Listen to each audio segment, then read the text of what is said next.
जनेतारं वेतारं कर्म भुभृतां ज्ञातारं विश्वतत्त्वानां वन्दे तद्गुणे लब्धे वन्दे तद्गुणे लब्धे वन्दे तद्गुणे लब्धे।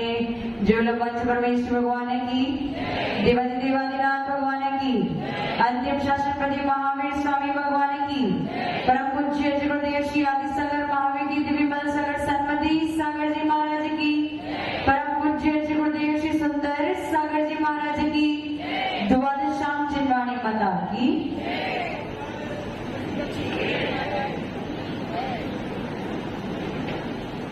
अपने सारे कार्य को विराम देकर उपयोग केवल मेरी तरफ।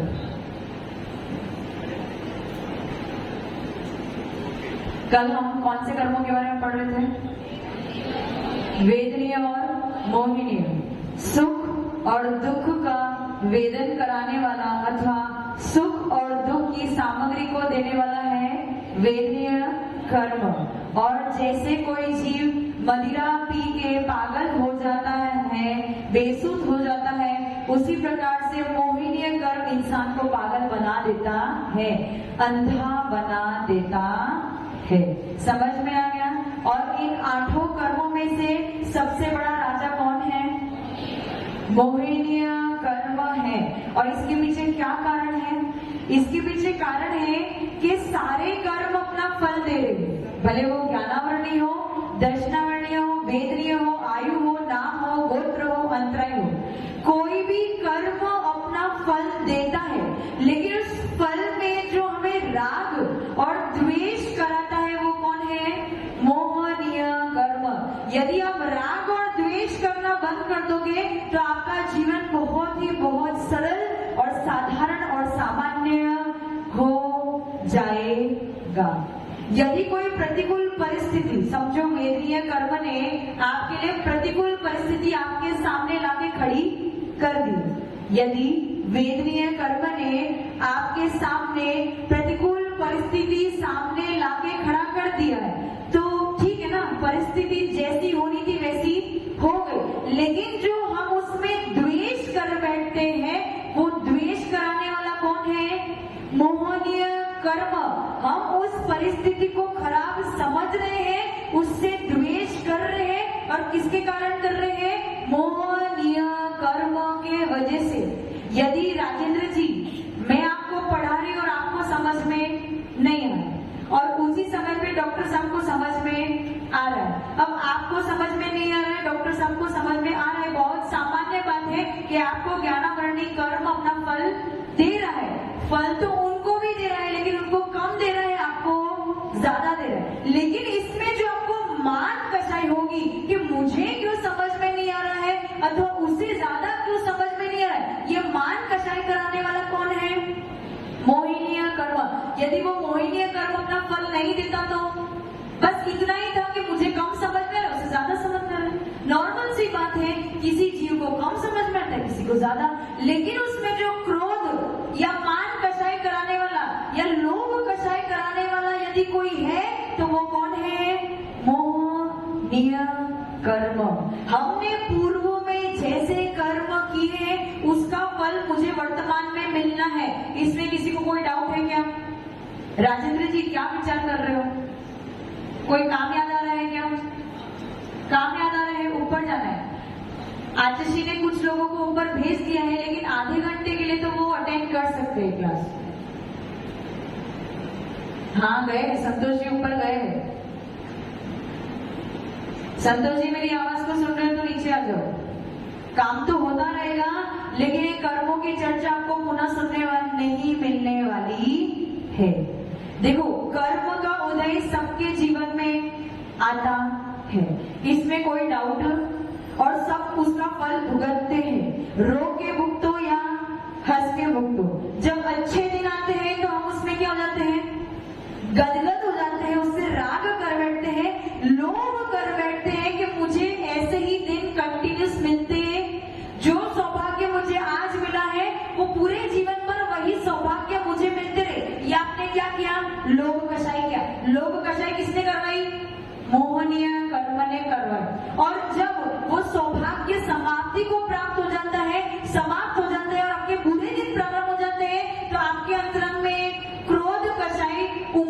आती है वो भी कौन करा रहा है?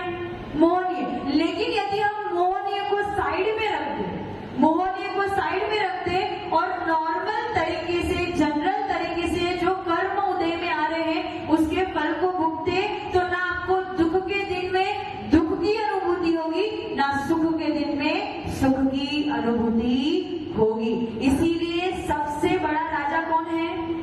मोहनीय कर्म। सबसे बड़ा राजा कौन है?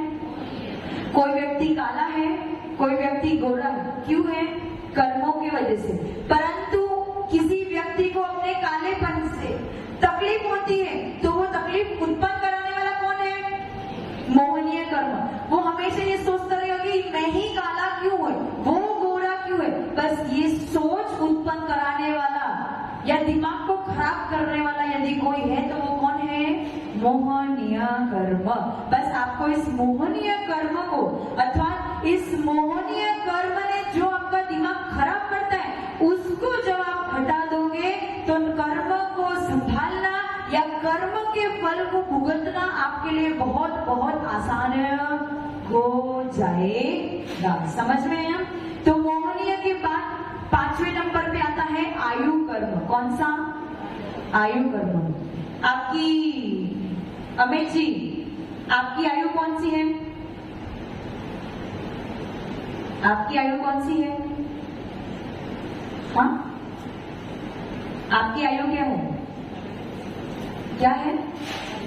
47 वर्ष, 47। अच्छा, हाँ पूजा आंटी, आपकी आयु कितनी है? आपकी आयु क्या है? 39। सही बता रहे हो? गलत बता रहे हो ना? हाँ बताओ, आयु क्या है?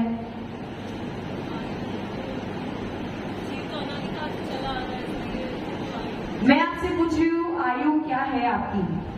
आप सबकी मनुष्य आयु है। आपकी उम्र 47 वर्ष अथवा 39 वर्ष हो सकती है, लेकिन हम सामान्य भाषा में, व्यवहारिक भाषा में ऐसा कहते हैं, भैया मेरी आयु कितनी है? तो 47 वर्ष की है। पर वो आयु नहीं, हमारी आयु क्या है? मनुष्य आयु। आयु तो 4 प्रकार की होती है, मनुष्य आयु, तिर्यंचायु, देवायु और नरक आयु। 4 प्रकार की आयु ही होती है। जो आयु आप बता रहे हो वो आपकी उम्र है, आपने कितना समय इस आयु में बिता दिया। और इसका स्वभाव कैसा है? आयु का स्वभाव कैसा है? साकल जैसा है। यदि किसी व्यक्ति को साकल से बांध दो तो वो हिल पाएगा क्या? अपना ध्यान इधर उधर मत भटकाओ, और जो आसपास में काम कर रहे हैं उनसे निवेदन है सारे काम छोड़ के एक स्थान पे बैठ जाए। अपनी आयु का स्वभाव कैसा है? साकल के समान है। यदि किसी व्यक्ति को साकल से बांध दो तो क्या वो घूम फिर पाएगा? घूम फिर पाएगा? उसकी हालत कैसी हो जाएगी? जेल में बंद होने के समान। उसी प्रकार से आप लोग कौन सी जेल में बंद हो? मनुष्य रूपी जेल में बंद हो। और जब तक मनुष्य आयु अपना फल देगा तब तक आपका जेल का दरवाजा खुलने वाला नहीं है। ऐसा क्यों? ऐसा इसलिए कि सर्वप्रथम तीर्थंकर कौन थे? शीतल आंटी। सर्वप्रथम तीर्थंकर कौन थे? आदिनाथ भगवान। सबसे पहले मोक्षगामी जीव कौन थे? कौन थे? लविश जी, आदिनाथ भगवान। आदिनाथ भगवान थे क्या? नहीं, अनंत वीर्य और बाहुबली भगवान सबसे पहले आदिनाथ भगवान से भी पूर्व मोक्ष में चले गए थे। लेकिन आदिनाथ भगवान उनके पिताश्री थे और वो उनके बेटे थे। फिर भी पिता बाद में मोक्ष गए, बेटे पहले मोक्ष में चले गए। ऐसा क्यों? ऐसा क्यों? ऐसा क्यों? क्योंकि आदिनाथ भगवान की आयु उनके बेटों की आयु से अधिक थी, इसीलिए वो तो पहले ही कर्मों से अलग होके मोक्ष चले गए और आदिनाथ भगवान को उनसे भी अधिक काल तक संसार में भ्रमण करना पड़ा। अब बताओ, आयु अच्छी है बुरी है? अच्छी है बुरी है? बुरी है। और अगर यदि यहाँ पे कोई व्यक्ति कम आयु में ही, तो फिर क्या करोगे? रोगे ना बेटे। जबकि आयु को क्या संज्ञा दी है? साकल की संज्ञा दी है। आप ये समझो कि इस मनुष्य आयु ने आपको जेल में बंद करके रखा है, आपको उड़ने नहीं दे रहा है। आपका स्वभाव जेल में बंद होने का नहीं है, आपका स्वभाव तो सिद्ध गति को प्राप्त होने का है। लेकिन इस आयु कर्म ने ही आपको यहाँ पे संसार में रोक के रखा है। राजेंद्र जी, आयु अच्छी है बुरी है? बुरी। अच्छी है बुरी है? हाँ, मनुष्य आयु बुरी है।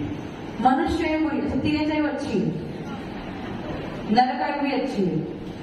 अभी आप तो समझा रहे हो, उससे तो इतना ही मालूम पड़ा, आगे का तो मालूम नहीं पड़ा। मनुष्य आयु तो केवल उपलक्षण मात्र है, केवल एक दृष्टांत है, एग्जाम्पल है। भले वो मनुष्य आयु हो, तिर्यंच आयु हो, देव आयु हो, नरक आयु हो, जिसको सिद्ध गति की प्राप्ति करनी है उसके लिए चारों ही आयु खराब है। लेकिन जिसको मोक्ष का पुरुषार्थ करना है उसको तो मनुष्य आयु चाहिए। उसके लिए तो मनुष्य आयु चाहिए कि नहीं चाहिए? कि देव आयु में मोक्ष प्राप्ति हो जाएगी, तिर्यंच आयु में प्राप्ति होगी क्या? नरक आयु से जा सकते हो मोक्ष? नहीं, वहां पे तो हमें मनुष्य आयु चाहिए। लेकिन जब पूरा ओवरऑल व्यू देखते हैं तो कोई भी कर्म अच्छा नहीं है। नरक गति में से तो जाना अच्छा है कि मनुष्य आयु में पड़े?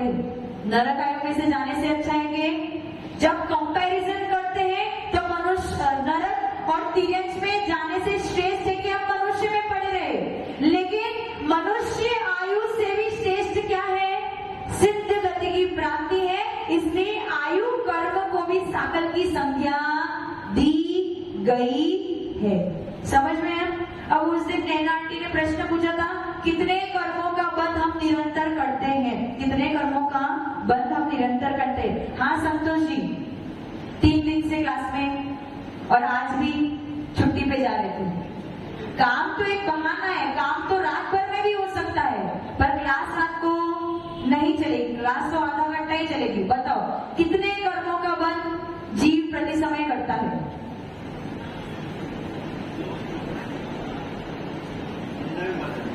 अनंत भोगे, अनंत अनंत कर्मों का बंध करता है। ये बात सही है।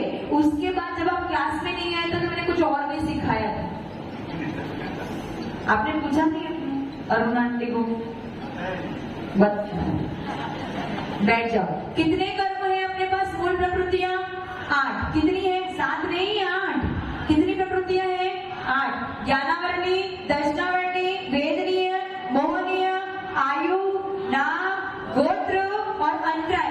इसमें से आपको निरंतर बदलने वाली कितनी मूल प्रकृतियां हैं? 7 प्रकृतियां निरंतर बनती। आयु कर्म हर समय नहीं बदलता है। और ऐसा क्यों? ऐसा क्यों? क्योंकि आप मनुष्य आयु वाले हो और आपके जीवन काल में केवल 8 ऐसे मौके मिलेंगे जब आपका आयु का बंध होगा। आपकी उम्र कितनी है संतोष जी? बैठे बैठे ही बताओ। 62 साल की। 62 साल की है, मतलब सीनियर सिटीजन हो चुके हो, ठीक है। अब मनुष्य आयु जिसके पास है, जैसे हम सब है, यदि मानो कि हम 90 वर्ष की आयु लेके आए, कितनी? पवन जी ध्यान इधर दो, काम को भूल जाना। कितने वर्ष की आयु लेके आए हो? मानो कि आप 90 वर्ष की आयु लेके, आप ही 60 के ऊपर वाले ही हो, सीनियर सिटीजन ही हो ना। 90 वर्ष के ऊपर आपकी आयु कितनी लेके आए हो? आप 90 वर्ष की लेके आए। अब आपका आयु का बंध कब होगा? उस 90 वर्ष के 2/3 भाग बीतने पर। कितने? 2/3 भाग बीतने पर आपका आयु का बंध होगा। 90 वर्ष के 2/3 भाग कितने होते हैं? 60 वर्ष। 60 वर्ष पूरे हो गए, मतलब इसका मतलब क्या हुआ? आयु का बंध हो गया। वो भी फाइनल नहीं है। यदि हुआ तो ठीक है, नहीं तो जो शेष 30 वर्ष बचे हैं उसके भी 2/3 भाग निकाल दो। अब 2/3 भाग निकल गए तो कितने हो गए? 60 + 20 कितने हो गए? 80 वर्ष। 80 वर्ष पे आपको दूसरा मौका मिलेगा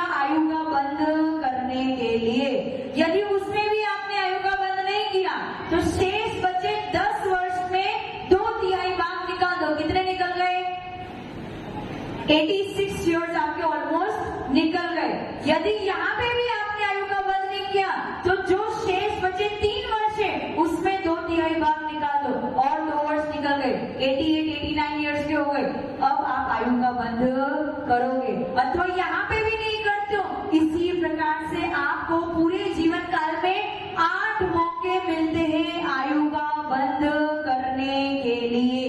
कितने मौके मिलते हैं राजेंद्र जी? आपकी आयु कितनी है? 60, मतलब आप भी लाइन में लग गए।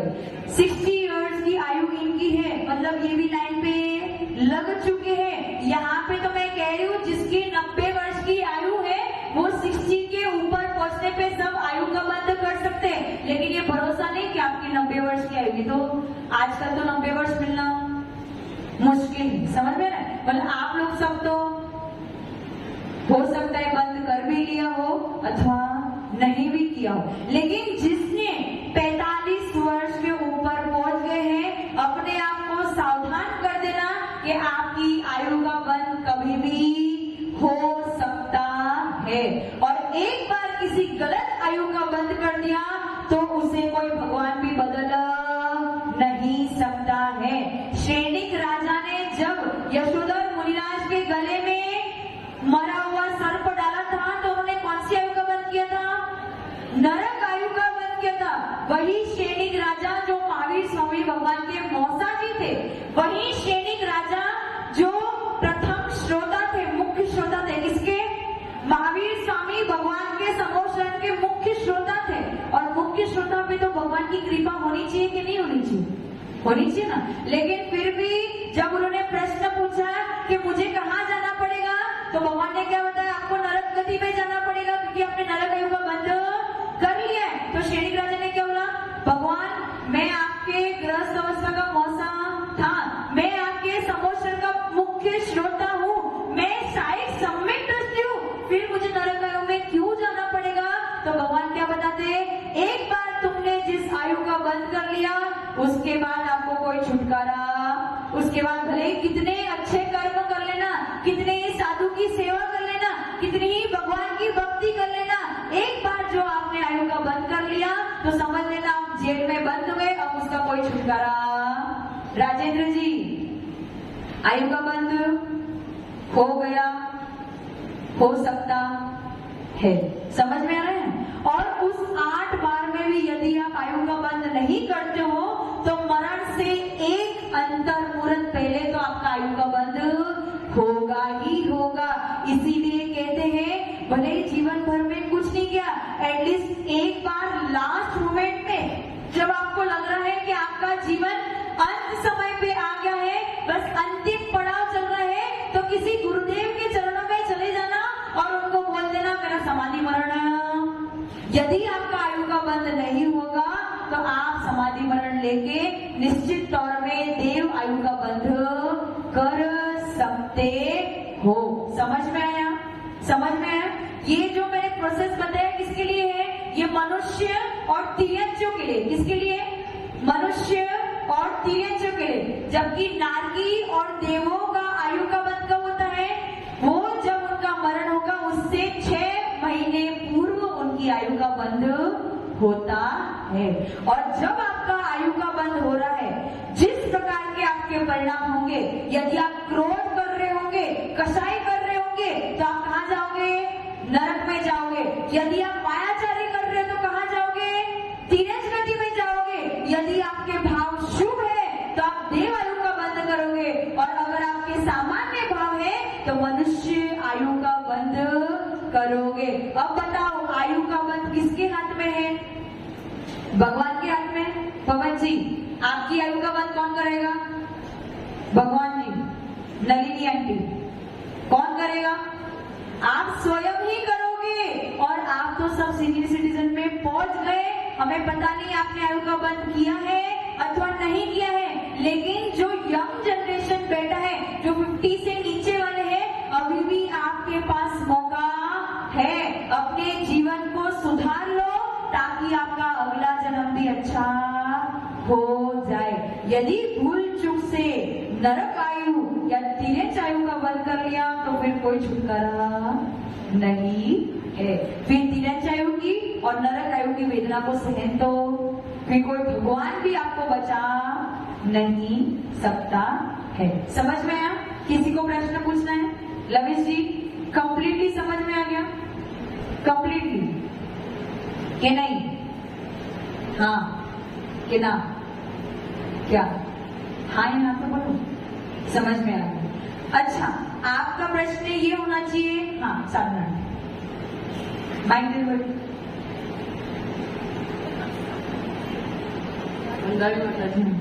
पूरी तरह से समझ में नहीं आया है, पर मुझे जो आया वो पूछ रही हूँ। जैसे कि आयु बंद का आप बता रहे हैं कि वो किस टाइम पे होता है, वो किसी को पता नहीं होता है कि किस टाइम पे आयु का बंद हुआ। और आप बता रहे हैं कि जैसे उस टाइम पे गुस्सा कर रहे हैं या ऐसा कुछ काम कर रहे हैं तब आयु का बंद हो गया।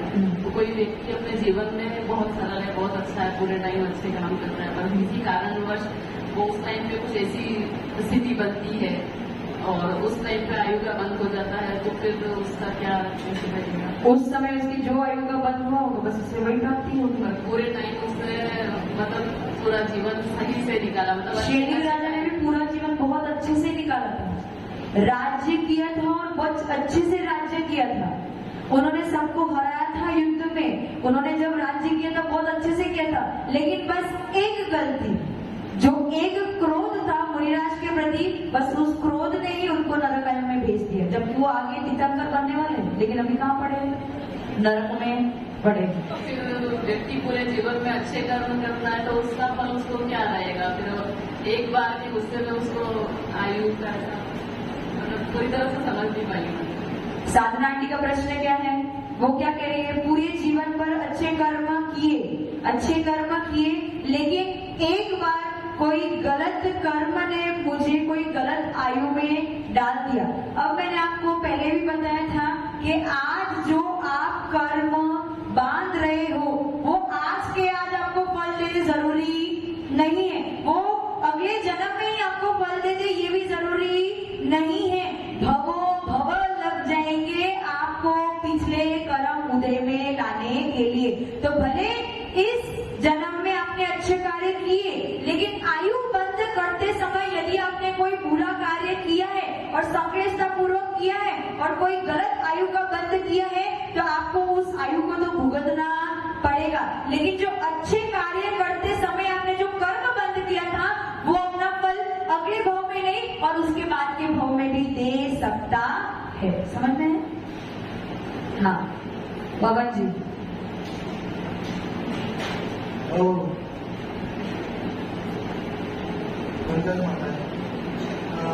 मैं ये सोच रहा हूँ कि जैसे आयुबंद आप बता रहे हैं कि आयुबंद 60 साल की उम्र में हो सकता है? हाँ, तो अनुमान लगा रहे, मतलब जिसकी 90 वर्ष की आयु है उसका 2/3 भाग करेंगे जो 60 वर्ष में हो जाएगा। तो हमें महसूस कैसे होगा? आपको महसूस नहीं होगा, क्योंकि ना आप अवधि ज्ञानी हो, ना मन पर ज्ञानी हो, ना केवल ज्ञानी हो, आपको महसूस नहीं होगा। बस रिस्क पे चल रहे हो कि कभी भी आयु का बंद हो सकता है। तो यहाँ पे मेरा आपको समझाने का तात्पर्य ये है कि हमेशा सावधान रहो कि मुझे कभी भी आयु का बंद हो सकता है। जैसे ही आपको समझ में आए कि मेरे परिणाम गिर रहे हैं, किसी भी मुझे क्रोध आ रहा है या मान कषाय उत्पन्न हो रही है, तो तुरंत अपने भावों को निर्मल कर दो। ये याद रखना कि कभी भी आयु का बंद हो सकता है, और जो एक बार बंद किया फिर छुटकारा नहीं है। समझ में आया? हाँ नैना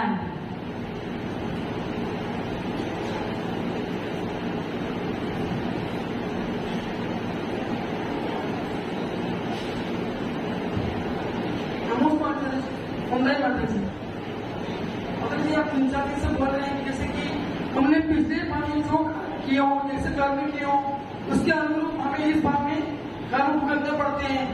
अच्छे का अच्छा फल, बुरे का बुरा फल।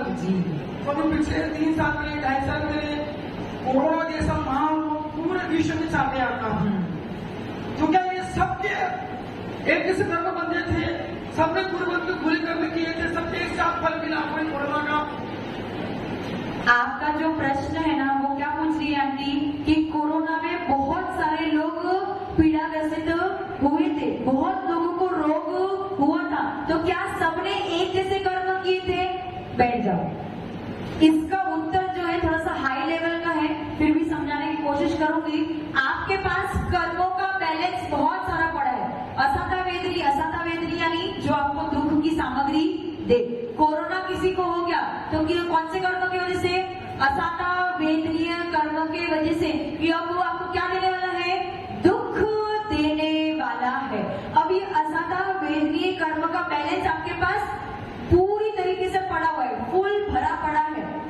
अब जब कोई बाह्य में निमित्त मिलता है तो अंतरंग में वो कर्म जो है एक साथ उदय में आ जाते हैं। उनका समय हुआ नहीं था उदय में आने का, उनका समय हुआ नहीं था पकने का। जैसे फल का समय होता है ना पकने का, राजेंद्र जी, एक तो होता है कि फल को नॉर्मल रूप से वो पकता है और एक कुछ विशेष प्रयोग के द्वारा फल को पकाया जाता है।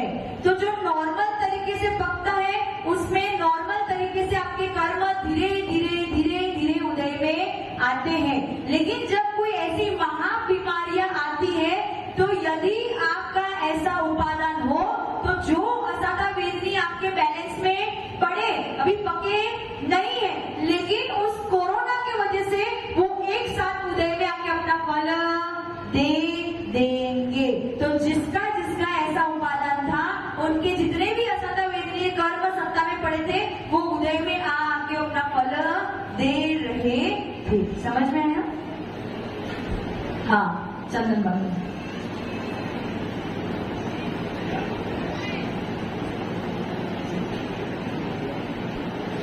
आयु कर्म बनती है, पर जैसे ये मरते समय समाज में उनका भाव अंतिम परिणाम कैसे रहते हैं उसके भी जैसे कहते हैं मरते समय उनके भाव कैसे रहते हैं, उसके उसका क्या बंद होता है?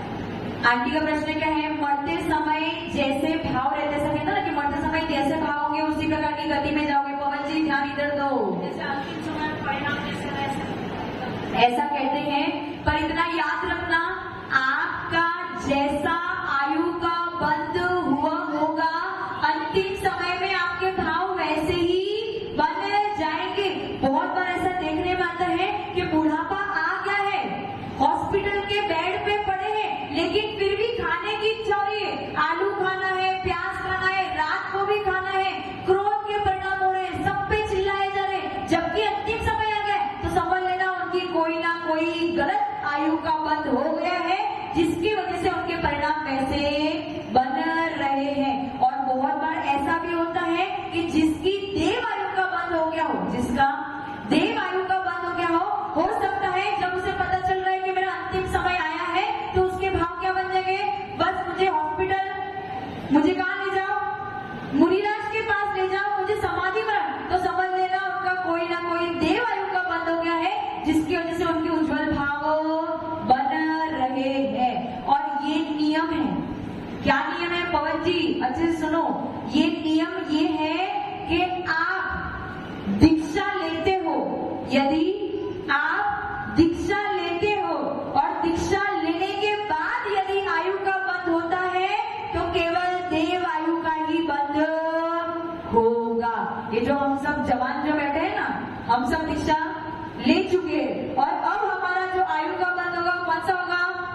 ना नरक में जाने वाले, ना तीरथ में जाने वाले, ना मनुष्य में, हम केवल देव आयु में ही जाएंगे। और आप जैसे जिन्होंने पहले आयु का बंद कर लिया हो वो दीक्षा कब ले सकते हैं? जब उन्होंने देव आयु का बंद किया हो तो ही दीक्षा ले सकते हैं। राजेंद्र जी, यदि आपने तीरथ आयु का बंद कर लिया, मानो मैंने मतलब मैं कह नहीं रही हूँ, मानो कि आपने तीरथ आयु का बंद कर लिया, तो हम आपको कितना भी उपदेश दे दे, घर वाले कितना भी बोल दे, पर आपके दीक्षा के भाव नहीं होंगे। आपके दीक्षा के भाव कब होंगे? कि आपने आयु का बंद नहीं किया हो अथवा देव आयु का ही बंद किया हो तो ही आपके दीक्षा के भाव होंगे। अब आप अपना अपना स्वयं का परीक्षण कर लेना कि आपके भाव वैसे बन रहे हैं कि नहीं बन रहे। कीर्ति जी, समझ में आ रहा है थोड़ा बहुत, कुछ कि नहीं? आप सबके फायदे की बात ही यहाँ पे चल रही है और आपसे कुछ अलग बातें नहीं चल रही है। ये जो आप अपने जीवन में भुगत रहे हो, जिसको आप सहन कर रहे हो, बस उन्हीं कर्मों की बातें चल रही है। किसी का प्रश्न है क्या? आयु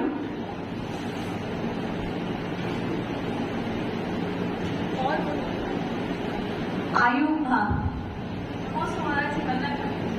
माता जी, आपने बताया कि जितनी हम उम्र लिखवा के हैं उसके 2/3 भाग में हमारा आयु बंद होता है, फिर उसमें नहीं होता है, फिर दूसरा मौका मिलता है, फिर शेष बचा उसके 2। ऐसे 8 मौके मिलते हैं। तो पहली बार में क्यों नहीं हो पाया? उसके लिए भी योग्य परिणाम चाहिए। लेश्य होती है ना, उसमें अब सबको तो समझ में नहीं आएगा, फिर भी मैं बता देती हूँ। रूल्स होते हैं, रेगुलेशंस होते हैं, ऐसे ही कर्म नहीं बनते। उसका रूल ये है कि ऊपर की उत्कृष्ट लेश्या या जघन्य लेश्या में नहीं, मध्यम लेश्या में ही बंद होगा। अब लेश्या के आपको समझ में नहीं आएगा, इसीलिए ऐसा हो सकता है कि पहले मौके में बंद नहीं हुआ तो दूसरे मौके में, दूसरे मौके में नहीं तो तीसरे, ऐसे करते करते आपको 8 मौके मिलेंगे। और 8 मौके में भी बंद नहीं किया तो फिर मरण से एक अंतर्मुड़ पहले आपका आयु का बंद होगा। लेकिन आयु के बंद के बिना आपका मरण होने वाला नहीं है। समझ में? साधना आंटी कह रही थी कि कुछ समझ में नहीं आया, तो आपको क्या समझ में नहीं आया? एक और बार रिपीट करूं क्या?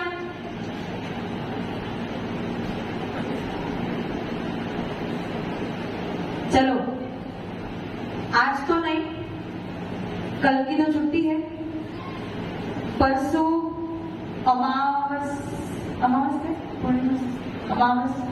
अमावस के दिन पढ़ेंगे, कर्मकांड पढ़ेंगे, ठीक है। कल के दिन छुट्टी है, परसों पुनः आपकी क्लास रहेगी। और यदि आयु बंद के बारे में और अच्छी तरीके से जानना हो तो परसों उपस्थित रहना, कल भी उपस्थित रहना, कल तो उपस्थित रहना ही है। और क्यों उपस्थित रहना है कि लोग कषाय बैठे हैं कि कल पूरी समाज का भोजन है ना, ये बात तो फाइनल है। यदि किसी को इस सभा में बुलाना है तो आपको एक ही चीज करनी, क्या करनी है? लालच देना है। किसका लालच? भोजन।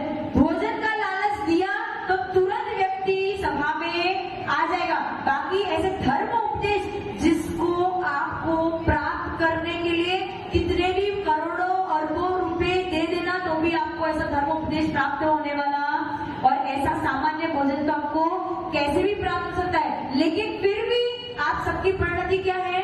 आपकी नहीं, बाकी सबकी परिणति क्या है कि उस भोजन के लिए तो धर्म सभा में आ जाएंगे, लेकिन ज्ञान की प्राप्ति करने के लिए धर्म सभा में नहीं आएंगे। इसलिए कल तो आना ही आना है, और परसों पुनः इस आयु बंद के बारे में पूरा वापस बताऊंगी ताकि आपको पूरी तरीके से क्लियर हो जाए। हो गया ना? चलो, सरस्वती माता के चरणों में वंदन करेंगे, नमन करेंगे इस भावना के साथ में कि जिसने आयु का बंध ना किया हो उसके आयु के बंध के समय में ऐसे उज्जवल भाव बने कि उसे देवायु की प्राप्ति हो। क्यों? क्योंकि मोक्ष तो प्राप्त होने वाला अभी है नहीं, इसलिए अभी सबसे बेस्ट कौन सा है कि देवायु में चले जाओ। ओम प्रेम भगवादिनी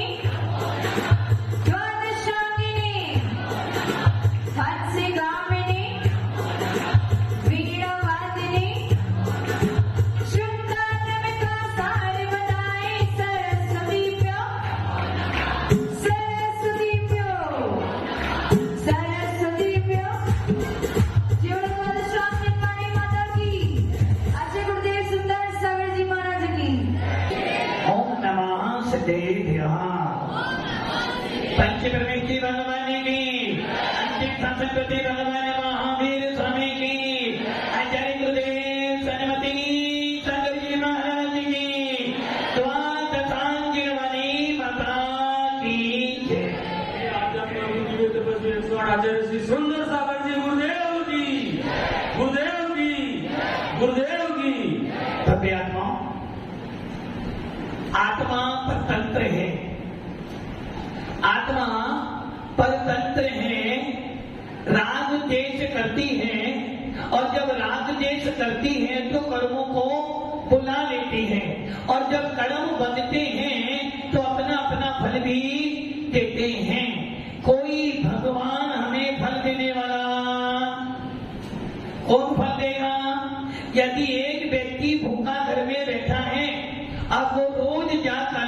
मंदिर में भगवान का जाप करे तो उसे खाना मिल जाएगा क्या? किसी को मिला क्या? यदि हम रोज मंदिर में जाएं, पूजा करें, बोले भगवान मुझे पैसे मिल जाए तो कब मिलेंगे? मंदिर में जाओ, भगवान की अर्चना करो, जिसको अपना इष्ट मानते हो उसकी पूजा करो, किंतु पुरुषार्थ भी करना पड़ेगा। उसी प्रकार आप सब लोग राग देश मोह करते हो तो पुष्कर प्रगणाएं कर्म रूप हो जाती हैं, और जब कर्म रूप हो जाती है तो फल मिलता है। अच्छे कर्म किया तो अच्छा कर्म किया तो अच्छा फल, बुरा कर्म किया तो बुरा फल। फल किसने दिया? ऊपर वाले ने। क्यों? आपने अच्छा कर्म किया, फल किसने दिया? ऊपर वाले ने। बुरा कर्म किया, फल किसने दिया? ऊपर वाले ने। अरुण जी, किसने फल दिया? आप यहां से जा रहे थे, रास्ते में ठोकर लगी और आप गिर गए। आप रास्ते से जा रहे थे अरुण जी, ठोकर लगी, गिर गए, फल किसने दिया? कर्म के फल। और एक गुड्डू मंत्री जा रहे थे, उनको थैली मिली, फल किसने दिया? अब तुम्हारे मन में क्या था? महाराज जी ने उसे तो अच्छा आशीर्वाद दिया था, मुझे खराब आशीर्वाद दे दिया। अरे ये सोचो, महाराज ने तो आशीर्वाद समान दिया था, मेरी नियत में खोट था, इसलिए ऐसा हुआ। उसी प्रकार आयु कर्म, मोहिनी कर्म के बारे में कल सुना था। जो मोहित करता उसे मोहिनी कर्म कहते हैं। आयु कर्म ये तो निश्चित है, सबको मरना है, सबको मरना है ना। बालक भी मरता है, बूढ़ा भी मरता है, जवान भी मरता है। अजय जी सावधान, सबको मरना है। अच्छा ये बताओ, मारने वाला कौन है? शंकर जी। मारने वाला कौन है? यमराज। यमराज ही तो है ना मारने वाला, और उत्पन्न करने वाला विष्णु जी। सही है ना? ब्रह्मा विष्णु महेश। आपको मारने वाला कौन है? उषा जी। कौन मारेगा? मेरा आयु कर्म जब तक जीवित है तब तक मुझे कोई नहीं मार सकता। हम लोग आखिरी में थे, 2 व्यक्तियों को कोरोना हुआ, और एक व्यक्ति को ऐसा कोरोना हुआ कि डॉक्टर ने कह दिया कि अब ये बचना मुश्किल है। किंतु वो कहता है महाराज पूरे 15 दिन आईसीयू में रहा, किंतु मुझे उम्मीद थी कि मैं बचूंगा, और 16वें दिन वो जीवित होकर आ गया। अब ये बताओ उसे किसने बचाया? आयु कर्म ने। अभी कह रही हो। हाँ साधना जी, आपके दूर परिवार में कोई बालक बहुत बीमार है, सातवाड़ा से रेफर उदयपुर में हुआ, उदयपुर से सीधा अहमदाबाद, और जैसे ही अहमदाबाद में एडमिट हुआ वो आईसीयू में आ गया है। डॉक्टर साहब से क्या बोलोगे आप? क्या कहोगे? पैसा कितना भी लग जाए, किंतु मेरा परिवार का व्यक्ति बचना। अब हमको डॉक्टर बोले 10 लाख, बोलो नहीं 5 लाख ले लो, 8 लाख ले लो, बोलोगे क्या? 10 नहीं 20 लाख दूंगा, मेरा बेटा बचना चाहिए। और मान लो डॉक्टर के प्रयास से बेटा बच गया, क्या बोलोगे आप? मेरे लिए तो डॉक्टर ही भगवान है, और यदि बच्चा मर जाए तो डॉक्टर साहब आपने बुरा किया, आपने मारा, बोलोगे क्या? अरे भाई, मारने वाला बचाने वाला कोई ऊपर वाला नहीं है। ऊपर वाले के पास बहुत सारे काम है, यही काम नहीं है उसके पास। ये ध्यान रख लेना, आपके आयु कर्म का अधिशेष है। यदि आपकी आयु कर्म शेष है, दुनिया आपको मारने आ जाए, आपका मरण नहीं हो सकता। और यदि आयु शेष नहीं है, कितना ही मंदिर में जाना, कितना ही मस्जिद में जाना, कितना ही गुरुद्वारे में जाना, कोई बचाने वाला आपको ध्यान हो। और मैंने बोला भी था, सिकंदर नाम सबने सुना है, कौन था? विश्व विजेता सिकंदर। किसने आया था? पूरी इंडिया को, भारत को जीतूंगा, किंतु 360 वेद, 360 हकीम उसके पास में खड़े हैं, किंतु उसको बचा। इसका मतलब क्या हुआ? राजा राणा छत्रपति हाथन के असवार मरना सबको एक दिन। अभी मान लो अभी अभी समाचार आ जाए फलाना फलाना व्यक्ति मर गया, क्या कहोगे? भगवान ने बहुत बुरा किया। और किसी के संतान नहीं थी, बेटा हो जाए तो भगवान ने बहुत अच्छा कर दिया। ये ध्यान रखना, कोई मारने वाली शक्ति नहीं। महाराज जी वो मुझे जान से मार देगा। अरे भाई, यदि तेरा आयु कर्म शेष नहीं है तो कोई बचाने वाला नहीं, और यदि तेरा आयु कर्म पूरा है, यदि तेरा आयु कर्म अभी शेष है तो कोई मार नहीं सकता। इसलिए ये मानता छोड़ दो, कोई यमराज आएगा, कोई विमान आएगा और मुझे ले जाएगा। और ये भी निश्चित है, मरने के बाद क्या बोलते हो? फलाना फलाना व्यक्ति कहाँ गया? पवन जी कहाँ गया? स्वर्ग में गया। तो नरक में कौन जाएगा? जन्नत में कौन गया? आप। जन्नत में स्वर्ग। और पाताल में कौन गया?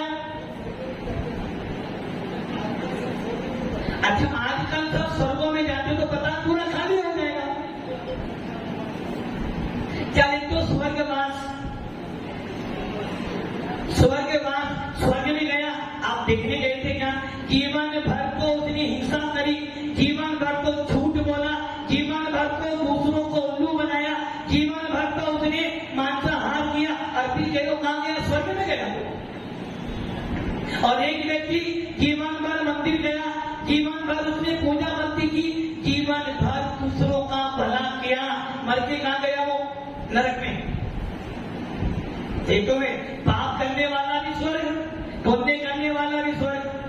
तो ये ध्यान रख लेना, आयु कर्म तुम्हारा है, तुम्हें कोई मार नहीं सकता और तुम्हें कोई जीवन नहीं दे सकता है।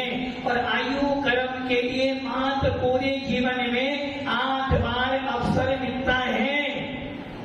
जिनकी आयु अभी सुना था ना 60 की हो गई है, उन्हें तो चाबी किसको दे देनी चाहिए?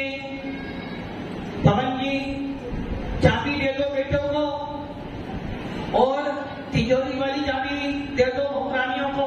महाराज जी कैसे दे दें? अभी तो हमें जीना बहुत है।